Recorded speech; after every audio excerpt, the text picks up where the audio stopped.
service call is $50. Fox 6 on your side, Sheila Smoot finds out if you have the cash.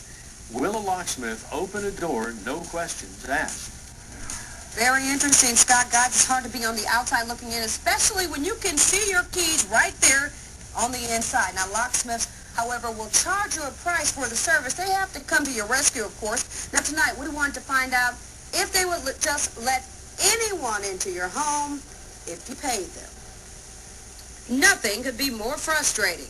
Your door is locked, your keys are in sight, and you can't get in. If you were locked out of your home, we wanted to find out what would it take to get you back inside. There are procedures, but do locksmiths follow them? To find out, we asked a Fox 6 intern to lock herself out of her apartment on purpose.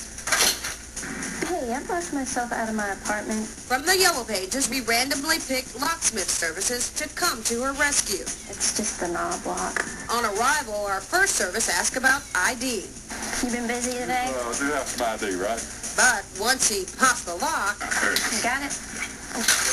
just showing keys is good enough for him. Well, here's my keys. Okay. Did you need to see anything? No, you know where your keys are at and all that kind of stuff. We lock ourselves out again.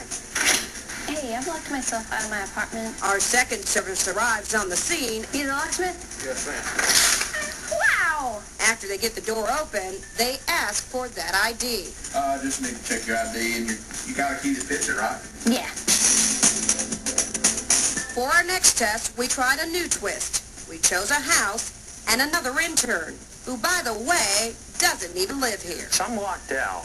Our first locksmith was suspicious from the start. I need to see your driver's license on this. I don't have any of it on me. No ID, no nothing. No nothing.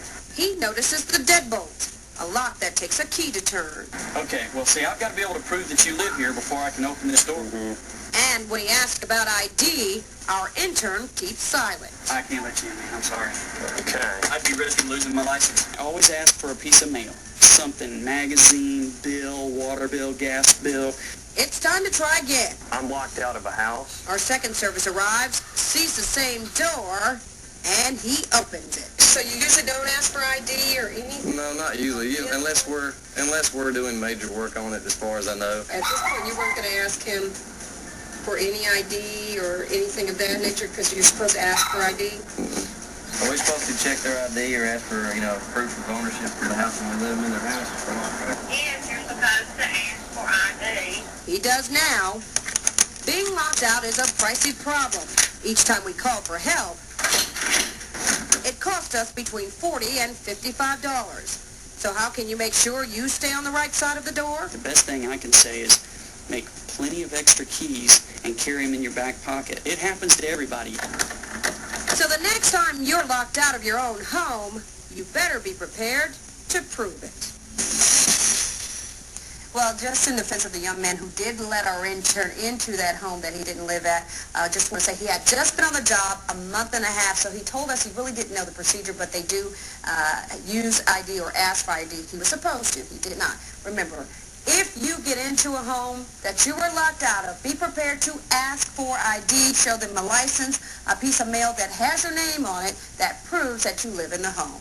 Reporting live from Birmingham, Sheila Smoot, Fox 6 on your side. Thanks a lot, Sheila. I learned a lot in that. I didn't think you could do that. Everybody's being checked out from here on out, huh? I had no idea.